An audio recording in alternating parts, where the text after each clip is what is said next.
घुटनों पर बैठा प्यार। लेकिन क्या देर हो चुकी है। कहानी की शुरुआत एक अत्यंत भावुक दृश्य से होती है।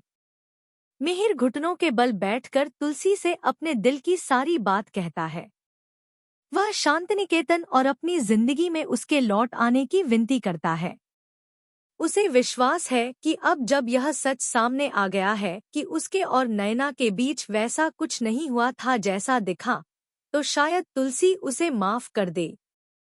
मिहिर बताता है कि नैना ने उसकी अच्छाई का फायदा उठाया। वह नशे में था, हालात उसके नियंत्रण में नहीं थे, और नैना ने स्थिति को गलत दिशा दे दी। लेकिन तुलसी का जवाब उसे भीतर तक हिला देता है।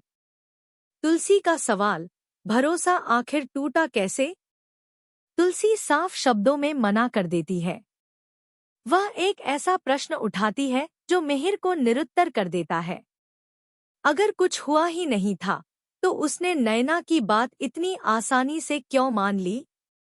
उनकी दोस्ती में ऐसा क्या था कि उसे लगा उनके बीच कुछ हो सकता है?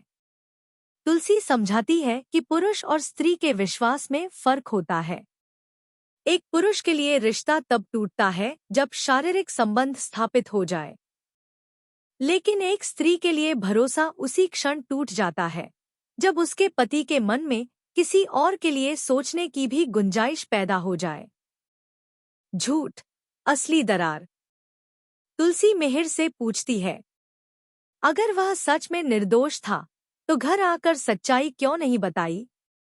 वह साफ कह सकता था कि वह नशे में था और नैना की जान बचा रहा था, लेकिन उसने झूठ बोला, और तब तक बोलता रहा जब तक तुलसी ने उसे रंगे हाथों न देख लिया। वह उस पल की याद दिलाती है जब उसने मिहिर को नैना के साथ आपत्तिजनक हालत में देखा था। अगर मैं किसी दोस्त के साथ ऐसी हालत में मिलती, तो तुम्हें कैसा लगता? इस सवाल में उसका टूटा विश्वास और आहत आत्मसम्मान दोनों झलकते हैं। मिहिर स्वीकार करता है कि उसे उसी समय सब बता देना चाहिए था। वह डर गया था, घबरा गया था, और परी की शादी तक बात टालता रहा। भरोसा आईने की तरह होता है। तुलसी को बाकी सीख याद आती है। भरोसा एक आईने की तरह होता है। टूट जाए तो जोड़ने पर भी दरार रह जाती है। वह याद दिलाती है कि उसने पहले भी उसे माफ किया था। मंदिरा के मामले में उसने रिश्ता बचाया, यहाँ तक कि उस बच्चे को अपना कर पाला। लेकिन अगर वह दूसरी बार भी वही गलती दोहराती, तो खुद से नजरें नहीं मिला पाती।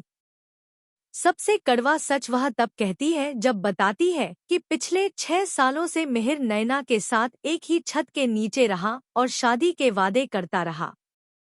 अगर तलाक 6 साल पहले हो गया होता, तो आज नैना उसकी पत्नी होती। इसके विपरीत, इन 6 वर्षों में तुलसी ने कभी अपने नाम को किसी और पुरुष से नहीं जोड़ा। उसने अपनी मर्यादा और आत्मसम्मान को सर्वोपरि रखा। अलग रहकर भी संबंध? तुलसी स्पष्ट कहती है कि अब उसमें इतनी ताकत नहीं बची कि वह समाज को सफाई देती फिरे। वह चाहती है कि तलाक को गरिमा के साथ निभाया जाए। रोज एक ही छत के नीचे अपमान और तकरार से बेहतर है अलग रहकर बच्चों के हित के बारे में सोचना। मिहिर उसके फैसले का सम्मान करता है, लेकिन हार नहीं मानता। वह वादा करता है कि एक दिन वह उसका दिल दोबारा जीतेगा। तुलसी उसके जाते ही टूटकर रो पड़ती है।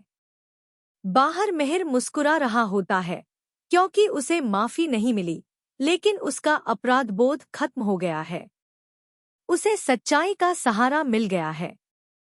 पिता पुत्र के बीच नया रिश्ता। गौतम से बातचीत में मिहिर स्वीकार करता है कि वह 6 सालों से अपराध बोध में जी रहा था।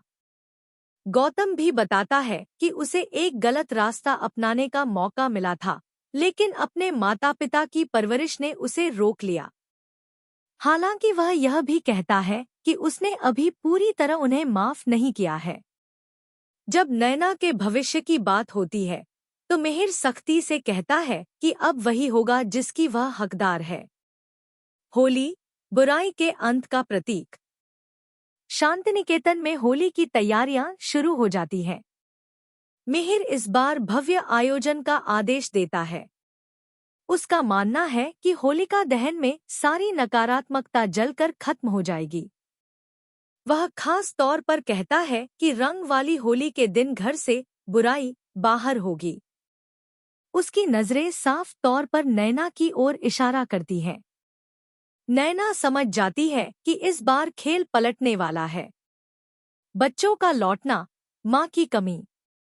अंगद और वृंदा शांतिनिकेतन लौटते हैं। उनका विधिवत स्वागत होता है। वीडियो कॉल पर दूर बैठी तुलसी यह सब देखती है, खुश भी होती है और भीतर से खाली भी।